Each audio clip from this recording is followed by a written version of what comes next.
बिस्मिल्लाहिर्रहमानिर्रहीम। Class 10th mathematics में हम पढ़ रहे हैं थ्योरी ऑफ क्वाड्रेटिक इक्वेशंस और इसमें हमने शुरू के दो क्वेश्चंस और उसके पार्ट्स को डिस्कस किया था। आज के इस सेशन में हम आपसे डिस्कस करेंगे इसका क्वेश्चन नंबर 3। सवाल में हमसे कहा जाता है find the equation whose roots are reciprocal of the roots. एक ऐसी इक्वेशन तलाश करें जिसके जो रूट्स हो, जो सोल्यूशन सेट में वैल्यूज ऑफ एक्स आती हो, वो इसके रूट्स का रेसिप्रोकल हो। तो सबसे पहला काम तो ये करें कि जो इक्वेशन आपको गिवन है इसके रूट्स को आप अल्फा एंड बीटा फर्स्ट कर लें। हमने सॉल्यूशन में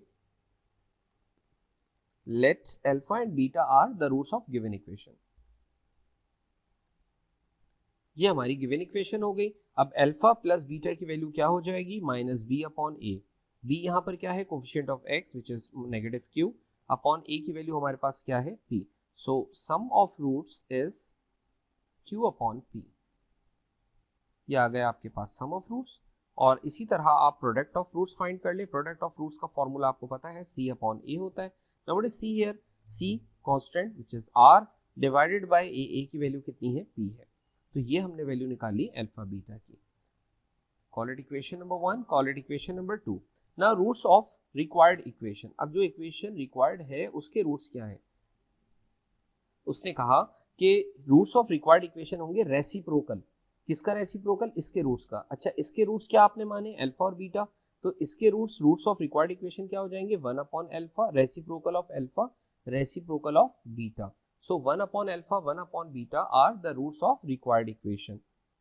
रिक्वायर्ड इक्वेशन इज, फॉर्मूला आपको पता है, फॉर्मूला होता है x square minus sum of roots into x plus product of roots equal to 0। ये हो जाएगा बेटा x square minus sum of roots, sum of roots का मतलब इन दोनों का sum, times x plus product of roots, इन दोनों का product, 1 upon alpha into 1 upon beta equal to 0। Simplify करें इसको। जब आप इसको सिंप्लीफाई करेंगे तो ये हो जाएगा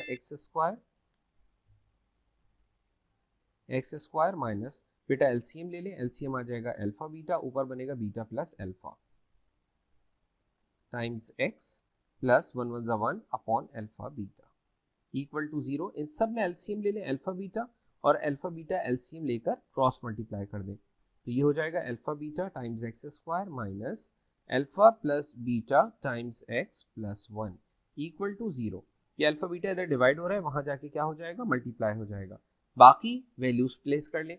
अल्फा बीटा की वैल्यू हमारे पास from this equation, equation number 2, alpha beta की वैल्यू आर अपॉन पी है और अल्फा प्लस बीटा की वैल्यू क्यू अपॉन पी है। तो from equation number 1 and equation number 2 just put the values of alpha beta and alpha plus beta. Alpha beta की value और alpha plus beta की value हमने पहले से निकाल के रखी हुई है, और ये वैल्यूज है अल्फा बीटा की आर अपॉन पी और इसकी वैल्यू है q upon P. So Q upon P, just use these values here. Alpha beta की जगह हम क्या पुट करेंगे, आर अपॉन पी। तो ये हो जाएगा r upon p times x square minus alpha plus beta की वैल्यू क्या है, q upon p times x plus 1 equal to 0। ये अल्फा बीटा इधर डिवाइड हो रहा था, वहां जाके मल्टीप्लाई हो गया। तो कोई भी चीज जब 0 से मल्टीप्लाई होती है तो 0 हो जाती है, लिखने की जरूरत नहीं है।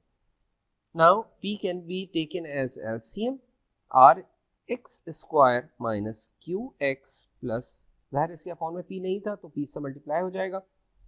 ये p इधर डिवाइड हो रहा है बेटा, वहां जाकर क्या हो जाएगा, मल्टीप्लाई। सो ये required equation would be r x square minus q x plus p equal to 0। बिल्कुल इसी पैटर्न पे देखें आप अपना नेक्स्ट क्वेश्चन। सवाल नंबर 5 में आपसे कहा जाता है find the equation whose roots exceeds by 2 the roots of px square plus qx plus r। तो हमने वैसे ही जिस तरह हमने पिछले सवाल में इस इक्वेशन के दो रूट्स सपोज कर लिए थे अल्फा और बीटा, इसी तरह इस सवाल में भी इस इक्वेशन के दो रूट्स हम फर्ज कर लेते हैं अल्फा एंड बीटा। बिल्कुल इसी तरह हमने alpha and beta are the roots of given equation. जो इक्वेशन हमें गिवन है इसके रूट्स को हमने अल्फा और बीटा फर्ज कर लिया, और गिवन इक्वेशन हमें क्या है, px square plus qx plus r equal to 0। तो अल्फा प्लस बीटा आप जानते हैं किसके इक्वल होता है, minus b upon a. B की वैल्यू q और a की वैल्यू हमारे पास p। Let's call it equation number 1 and alpha beta is the product of roots which is c upon a। Constant यहाँ पर है r और a है p। तो अल्फा बीटा की वैल्यू हमारे पास आ गई r upon p। Let's call it equation number 2। ना roots of required equation are, इस इक्वेशन के जो दो रूट्स थे वो थे अल्फा और बीटा, वो कह रहे जो रिक्वायर्ड इक्वेशन है उसके रूट्स दो ज्यादा होंगे इस रूट से, यानी इस इक्वेशन का अगर सॉल्यूशन आ रहा है, कौन सी equation, p x square plus q x plus r equal to 0, इसका जो सॉल्यूशन सेट आ रहा है उसमें दो रूट्स आ रहे हैं अल्फा और बीटा, तो आपको एक ऐसी इक्वेशन की तलाश है जिसके रूट्स क्या होंगे, इन रूट्स से दो एक्सीड करते होंगे, दो एक्सीड करने का मतलब दो ज्यादा होंगे, तो रूट्स ऑफ रिक्वायर्ड इक्वेशन क्या बने, alpha plus 2 and beta plus 2। I hope कि ये बात आपको समझ में आ गई होगी। अब हम निकालते हैं इक्वेशन जिसकी हमें तलाश है। Required equation is, required equation क्या होती है, x square minus sum of roots times x plus product of roots equal to 0। तो x square minus sum of roots, इन दोनों का सम, किन दोनों का, जिसकी इक्वेशन हमें तलाश है उसके रूट्स यहाँ लिखे जाएंगे, अल्फा प्लस 2 प्लस beta plus 2 times x plus product of roots, इन दोनों का प्रोडक्ट, किन दोनों का, जिसके रूट्स हमें गिवन है, alpha plus 2 and beta plus 2। Just simplify it, ये हो जाएगा x square minus alpha plus beta plus 4 into x plus, इसको मल्टीप्लाई करें तो अल्फा बीटा, ये alpha into 2 2 alpha 2 beta plus 4 equal to 0। X square minus alpha plus beta plus 4 times x plus alpha beta plus, इन दोनों में 2 common ले लें, यहां रह जाएगा alpha plus beta plus 4 equal to 0 from equation number 1 and equation number 2। हम alpha plus beta की वैल्यू पुट कर देते हैं और अल्फा बीटा की वैल्यू पुट कर देते हैं, तो एक्स स्क्वायर माइनस, बेटा अल्फा प्लस बीटा की वैल्यू हमारे पास क्या थी, माइनस क्यू अपॉन पी, तो इसकी जगह हम लगाएंगे minus q upon p plus 4 into x plus alpha beta की जगह हम क्या लगाएंगे, r upon p plus 2, alpha plus beta की जगह हम क्या लगा देंगे, माइनस क्यू अपॉन पी और प्लस 4 इक्वल टू 0। इसको सिंप्लीफाई कर लें, एक्स स्क्वायर माइनस, बेटा इन दोनों में एलसीएम क्या आ गया, पी, ऊपर क्या बचेगा, minus q plus 4p times x plus r upon p minus 2q upon p और प्लस 4। इन सब में p एलसीएम ले लें और क्रॉस मल्टीप्लाई कर लें, तो अगर p एलसीएम आ जाए तो ऊपर क्या बचेगा, p x square minus minus q plus 4p times x plus r minus 2q plus 4p। बेटा ये इधर डिवाइड हो रहा है, राइट पर जाकर मल्टीप्लाई हो जाएगा and your final answer would be p x square minus, चाहे तो इसको रीअरेंज कर दें तो 4p minus q into x plus r minus 2q plus 4p equal to 0। ये था इसका क्वेश्चन नंबर 5। मूव करते हैं अपनी एक्सरसाइज के अगले सवाल की जानिब, क्वेश्चन नंबर 6। नेक्स्ट क्वेश्चन में हमसे कहा जाता है find the condition that one root of this equation may be 3 times the other. इस इक्वेशन के जो रूट्स हैं उसमें एक रिलेशन दिया हुआ है कि एक रूट दूसरे रूट का 3 टाइम्स हो। क्या मतलब हुआ, अगर हमारे पास लेट्स से क्वाड्रेटिक इक्वेशन है a x square plus b x plus c equal to 0, जब तुम इसको सॉल्व करते हो तो तुम्हारे पास सॉल्यूशन सेट पे 2 आंसर आते हैं जिन्हें रूट्स कहा जाता है, अल्फा एंड बीटा। अब पहले पार्ट में उसने कहा कि एक रूट दूसरे रूट का 3 टाइम्स हो, यानी अकॉर्डिंग टू गिवन कंडीशन, सवाल में जो कंडीशन हमें गिवन है उसके मुताबिक एक रूट इक्वल हो 3 times of second root. First root is 3 times the second root या second root is 3 times the first root. ये लिख लो या ये लिख लो, एक ही बात है, दोनों में कोई मसला नहीं है। तो हम इसी को स्टैंडर्ड बना लेते हैं कि first root is 3 times the other, पहला रूट दूसरे रूट का 3 टाइम्स है। तो इसके लिए प्रॉपर फॉर्मल स्टेप्स आपको लिखने होंगे। आप क्या लिखेंगे, let alpha and beta are the roots of given equation. और गिवन इक्वेशन क्या है, गिवन इक्वेशन है हमारे पास a x square plus b x plus c equal to 0। We can say that sum of roots is equal to minus b upon a and product of roots is equal to c upon a. Product of roots किसके equal होता है बेटा? c upon a के equal होता है. You can call it equation number 2. Now from part number 1 में उसने कहा कि कंडीशन ये है कि फर्स्ट रूट दूसरे रूट का 3 टाइम्स हो. अब इन दोनों को इस तरह से सिंप्लीफाई करें कि अल्फा बीटा बिल्कुल डिसअपियर हो जाए, बिल्कुल गायब हो जाए, नजर नहीं आए इसके अंदर. तो हम कह सकते हैं कि सिंस क्योंकि हमें पता है कि अल्फा प्लस बीटा किसके इक्वल है? माइनस बी अपॉन ए के इक्वल है. तो अल्फा की जगह हम क्या पुट कर सकते हैं? 3 बीटा प्लस बीटा, ये हमने सब्स्टिट्यूट कर दी value of alpha, plus beta is equal to minus b upon a. बेटा ये हो जाएगा हमारे पास 4 beta is equal to minus b upon a. Beta के साथ इधर 4 मल्टीप्लाई हो रहा है, राइट हैंड साइड पर जाके क्या हो जाएगा? डिवाइड हो जाएगा. तो ये बनेगा minus b upon 4a. Still इसको हम कंडीशन नहीं कह सकते. कंडीशन इसलिए नहीं कह सकते कि ये भी एक ऐसी इक्वेशन है जिसमें बीटा हमें नजर आ रहा है. तो इसका मतलब इसको फर्दर सिंप्लीफाई करें. सिंस आपको पता है कि अल्फा बीटा किसके इक्वल होता है? c अपॉन a के इक्वल होता है ना. अब देखो अल्फा की जगह हम क्या लगा सकते हैं? 3 बीटा, और बीटा की जगह हम बीटा ही लिख देते हैं, और ये c अपॉन a है. क्या ये कंडीशन है? नहीं, ये कंडीशन नहीं है, क्योंकि इस इक्वेशन में भी बीटा हमें नजर आ रहा है. कंडीशन वो कहलाएगी जिसमें अल्फा बीटा बिल्कुल गायब हो चुके हो. अभी तक जितनी इक्वेशंस हमें नजर आ रही हैं सवाल के अंदर, हर इक्वेशन में आप जरा तवज्जो से गौर से देखें, ये कंडीशन नहीं है क्योंकि इसमें अल्फा बीटा नजर आ रहा है. ये कंडीशन नहीं है इक्वेशन 2 क्योंकि इसमें अल्फा बीटा हमें दिखाई दे रहा है. ये कंडीशन नहीं है क्योंकि इसमें भी अभी हमें अल्फा और बीटा नजर आ रहा है. ये भी कंडीशन नहीं है क्योंकि इसमें अल्फा और बीटा नजर आ रहा है. ये भी कंडीशन नहीं है क्योंकि इसमें बीटा नजर आ रहा है. तो कंडीशन कौन सी बनेगी? कंडीशन वो बनेगी जिसमें अल्फा बीटा बिल्कुल डिसअपियर हो जाए. तो अब आखिरी हमारे पास काम ये रह गया है कि बीटा की जगह उसकी वैल्यू पुट कर दें. तो 3 बीटा की वैल्यू क्या है? Minus b upon 4a, minus b upon 4a whole square is equal to c upon a. Yes, अब आप ये बात नोट करेंगे कि एक ऐसी इक्वेशन जिसमें अल्फा बीटा बिल्कुल डिसअपियर हो गए, बिल्कुल गायब हो गए, तो ये हमारे पास रिक्वायर्ड कंडीशन हो जाएगी. ये 4 का स्क्वायर कितना हो जाएगा? 16. a का square a square is equal to c upon a. Cross multiply कर दें तो ये हो जाएगा 3b square is equal to 16a square c upon a.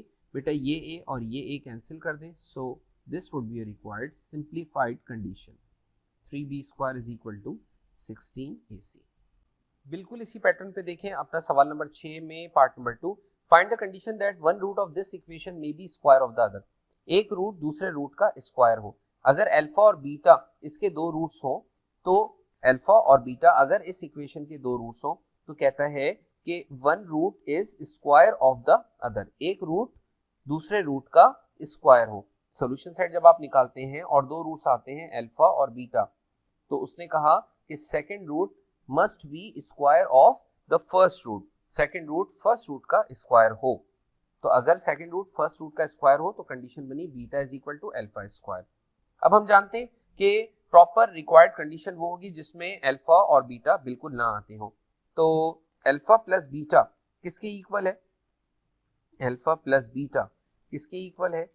Minus b upon a के, माइनस बी अपॉन ए. और अल्फा बीटा किसके इक्वल है? बोलो, सी अपॉन ए के. हम यहाँ बीटा की वैल्यू अल्फा स्क्वायर यूज कर सकते हैं, तो बीटा की जगह हम अल्फा स्क्वायर लगा देते हैं is equal to c upon a. We can say that alpha cube is c upon a. हमारे पास अल्फा क्यूब की वैल्यू आ गई. Let's hold this value and call this equation equation number 3. Use this equation, जहां इसकी आपको जरूरत पड़ेगी वहां हम इसको यूज कर लेंगे. अल्फा प्लस बीटा की वैल्यू है माइनस बी अपॉन ए. तो अल्फा की जगह अल्फा और बीटा की जगह alpha square minus b upon a. मुझे इक्वेशन 3 को यानी कि अल्फा क्यूब की वैल्यू को देखकर ये ख्याल आ रहा है कि क्यों ना इस इक्वेशन में हम क्यूबिंग ऑन बोथ साइड्स कर लें, क्योंकि क्यूबिंग ऑन बोथ साइड्स करने के नतीजे में अल्फा पर क्यूब दिखाई देना शुरू हो जाएगा जिसकी वैल्यू हम सी अपॉन ए पुट कर सकेंगे. So let's cubing on both sides. ये हो जाएगा alpha plus alpha square whole cube is equal to minus b upon a whole cube. बेटा क्या आपको पता है कि a plus b whole cube का क्या फॉर्मूला होता है? मैं यहाँ ये फॉर्मूला आपके लिए लिख देता हूँ ताकि आपके जहनों में ये फॉर्मूला हो. देखो जब भी दो चीजें ऐड हो रही हो और ऊपर क्यूब लगा हो तो फॉर्मूला होता है first term cube plus second term cube plus 3 first term a, second term b, first term plus second term, first term a second term b. ये फॉर्मूला हम यूज करेंगे जब भी हमें होल क्यूब को एक्सपेंड करना होगा। So just expand it, treat this alpha as a, treat this alpha square as b and expand it. जब तुम इसको एक्सपेंड करोगे तो इसकी एक्सपेंशन कैसे होगी, first term cube plus, formula देखते जाओ और इसको खोलते जाओ, plus second term cube plus 3 first term second term, first term plus second term, ये हमने इसको एक्सपेंड कर दिया, is equal to minus b cube upon a cube, right. Just simplify it, इसको सिंप्लीफाई कर लें। जब आप इसको सिंप्लीफाई करेंगे तो ये क्या बनेगा, ये आपके पास बनेगा अल्फा क्यूब प्लस, ये बन गया अल्फा की पावर 6। अच्छा मैं अल्फा की पावर 6 नहीं लिखता, मैं इसको अल्फा क्यूब का होल स्क्वायर लिख लेता हूँ। एक ही बात है ना, 3 मल्टीप्लाई 2 करो तो भी 6 आएगा, 2 मल्टीप्लाई बाय 3 करो तो भी 6 आएगा। तो हमें अल्फा क्यूब की वैल्यू यहाँ पर प्लेस करनी होगी c अपॉन ए, इसलिए मैंने इसको अल्फा स्क्वायर होल क्यूब लिखने के बजाय अल्फा क्यूब का होल स्क्वायर लिख लिया ताकि हमें इसका फायदा अगले स्टेप पे मिल सके। 3 alpha into alpha square alpha cube, alpha plus alpha square is equal to minus b cube upon a cube. Alpha cube की जगह हम पुट कर सकते हैं from equation number 3 c upon a, alpha cube की जगह हम पुट कर सकते हैं c अपॉन ए, स्क्वायर अपनी जगह, 3 अल्फा क्यूब की जगह हम पुट कर सकते हैं c upon A, so put c upon a, alpha plus alpha square की जगह हम पुट कर सकते हैं माइनस बी अपॉन ए। देखो अल्फा प्लस अल्फा स्क्वायर की वैल्यू हमारे पास पहले से है, क्या वैल्यू है, minus b upon a is equal to minus b cube upon a cube. देखो इस इक्वेशन में सारे अल्फा बीटा सब गायब हो गए, डिसअपियर हो गए, ये हमारी रिक्वायर्ड कंडीशन है, लेकिन बेहतर है कि इस इक्वेशन को थोड़ा सा सिंप्लीफाई कर लिया जाए। c upon a plus c square upon a square plus minus minus 3cb upon a square is equal to minus b cube upon a cube. ये ए क्यूब इधर डिवाइड हो रहा है, लेफ्ट पर आके क्या हो जाएगा, मल्टीप्लाई, तो ए क्यूब को मल्टीप्लाई कर दें इन सब से, c upon a plus c square upon a square minus 3cb upon a square minus b cube. ये जब इससे मल्टीप्लाई होगा तो ए स्क्वायर सी हो जाएगा, ये जब इससे मल्टीप्लाई होगा तो ए स्क्वायर और ए स्क्वायर कटेगा, एक ए रह जाएगा, ए सी स्क्वायर, ए स्क्वायर ए क्यूब से कैंसिल होगा तो एक ए रह जाएगा, और ऊपर क्या बचेगा, माइनस 3cb और एक ए। ये माइनस बी क्यूब है, लेफ्ट हैंड साइड पर ले आइए, प्लस बी क्यूब हो गया। इन तीन टर्म्स में हमें c कॉमन दिखाई दे रहा है तो हम c को कॉमन ले लेते हैं, a भी कॉमन है तो a common, c common, what is left here a, what is left here c minus 3b is equal to, या plus b cube is equal to 0। Condition हमने पहले बना ली थी, कंडीशन हमारे पास ही बन गई थी, ये हमारी रिक्वायर्ड कंडीशन थी, लेकिन रिक्वायर्ड कंडीशन को इस फॉर्म में नहीं छोड़े, बेहतर है कि इसको थोड़ा सा सिंप्लीफाई कर लिया जाए। तो सिंप्लीफाई करने के बाद हमारे पास जवाब बनता है AC times A plus C minus 3B plus b cube is equal to 0 which is the required condition. अच्छा मैंने अभी किताब में देखा, इस किताब का जो किताब में आंसर गिवन है वो एक इस फॉर्म में गिवन है, तो हम इस फॉर्म में अपनी इक्वेशन को बना सकते हैं, 1 मिनट लगेगा। तो देखो बी क्यूब ये आ गया तुम्हारे पास, तुमने बी क्यूब लिखा प्लस, अब तुम्हें AC नजर आ रहा है, ये AC लिखा हुआ है उसने, और फिर AC के बाद A प्लस सी है, यानी AC जो है वो उसने मल्टीप्लाई कर दिया इस A प्लस सी से, फाइन, AC को मल्टीप्लाई कर दिया A प्लस सी से। अब AC को फिर मल्टीप्लाई होना चाहिए किससे, 3B से, तो ये हो जाएगा minus 3ABC minus 3ABC equal to 0, और ये 3ABC लेफ्ट पर लिखने के बजाय उसने राइट पर लिखा हुआ है, तो फाइन, इट्स ओके, तो इसको आप राइट हैंड साइड पर लिख दें। तो आंसर इस फॉर्म में भी छोड़ा जा सकता है, आंसर इस फॉर्म में भी लिखा जा सकता है, क्योंकि किताब में ये आंसर है, लिहाजा मैंने एक स्टेप और करके दिखा दिया है ताकि बच्चे कंफ्यूज ना हो। ये आंसर आप यहाँ छोड़ दें या इसको थोड़ा सा रीअरेंज कर दें उसी फॉर्मेट में जिस फॉर्मेट में किताब में आंसर गिवन है। तो अब ये आपको जाहिर है रट्टा नहीं मारना कि किताब में आंसर किस फॉर्म में गिवन है तो हम उसी फॉर्म में लेकर आए। जब बोर्ड में एग्जाम में सवाल आपको दिया जाता है तो आप जो है वो इस फॉर्म में अपने आंसर को छोड़ सकते हैं। Now let's move to the next part. Part number 3 में कहते हैं find the condition that one root may be additive inverse of the other. एक रूट दूसरे रूट का एडिटिव इनवर्स हो। तो एडिटिव इनवर्स का मतलब हुआ कि एक रूट अगर अल्फा हो तो जो दूसरा रूट हो वो एडिटिव इनवर्स हो पहले का। तो एडिटिव इनवर्स का मतलब क्या होता है कि beta should be negative of the first. Additive inverse किसे कहते हैं, सिर्फ साइन चेंज कर दे। तो पहला रूट अगर अल्फा है तो इसका एडिटिव इनवर्स क्या बनेगा, इसका एडिटिव इनवर्स बनेगा नेगेटिव अल्फा। ये तो बहुत आसान सा सवाल है। माइनस अल्फा लेफ्ट पर ले आओ, क्या हो जाएगा ये प्लस अल्फा। और तुम्हें पता है अल्फा प्लस बीटा किसके इक्वल होता है, माइनस बी अपॉन ए के, इज इक्वल टू जीरो। ये ए इधर डिवाइड हो रहा है, वहां जाके क्या हो जाएगा multiply, a multiply by zero becomes zero. तो minus b is equal to zero. और -1 से लेफ्ट हैंड साइड को मल्टीप्लाई करें, -1 से आप राइट हैंड साइड को मल्टीप्लाई करें तो माइनस माइनस प्लस हो गया, 1 multiply by b, b is equal to anything multiply by zero becomes zero. तो ये सवाल मैं एमसीक्यूज में एक्सपेक्ट कर रहा हूँ कि इम्तहान में ये सवाल एमसीक्यूज में दिया जा सकता है। लास्ट पार्ट देखें, आखिरी पार्ट में क्या कहते हैं, multiplicative inverse of the other. एक रूट दूसरे रूट का मल्टीप्लीकेटिव इनवर्स हो। तो प्यारे बच्चों, एक रूट अगर दूसरे रूट का मल्टीप्लीकेटिव इनवर्स हो, इसका मतलब इसका जो सॉल्यूशन सेट आता है इसके दो जवाबात होते हैं, अल्फा और बीटा। उसने कहा ये जो सेकंड रूट है ये फर्स्ट रूट का मल्टीप्लिकेटिव इनवर्स होना चाहिए। मल्टीप्लिकेटिव इनवर्स का मतलब रेसिप्रोकल। तो अल्फा का रेसिप्रोकल क्या बनेगा, 1 अपॉन अल्फा। ठीक है, अल्फा का रेसिप्रोकल या अल्फा का मल्टीप्लिकेटिव इनवर्स क्या बनेगा, 1 अपॉन अल्फा। इसको सिंपली रेसिप्रोकल कर लो। ये अल्फा इधर डिवाइड हो रहा है, वहां जाके क्या हो जाएगा मल्टीप्लाई। अल्फा बीटा खुद किसके इक्वल होता है, सी अपॉन ए के। तो c upon a is equal to 1 या c is equal to a, ये आपकी रिक्वायर्ड कंडीशन बन जाएगी। रिक्वायर्ड कंडीशन हमारे पास आ गई, c is equal to a which is the required condition.